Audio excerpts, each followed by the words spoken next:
You seem to be very careful to point out that this is not a new tax. Why is that important?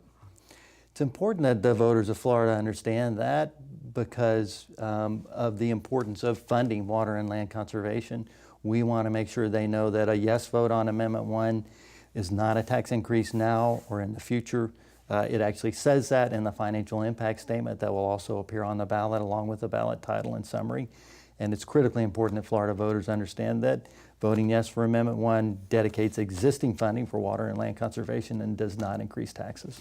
I guess the argument would be from people who might not support this is that if you dedicate a part of the budget by constitutional amendment to this particular use, which is a good one, that would take that revenue out of play for the budget, and therefore if there are some other competing state priorities that need funding, well then that might mean the funding might not be there or that taxes would be required.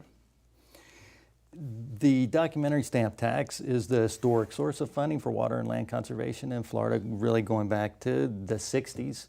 This is the revenue source that the legislature allocated for these purposes to acquire conservation and recreation lands and to protect our water quality and our water resources. All we're saying is let's take that existing money that used to be used for conservation, that the legislature has diverted for other purposes, and let's dedicate it in the Constitution so that we know it'll be there every year for the next 20 years.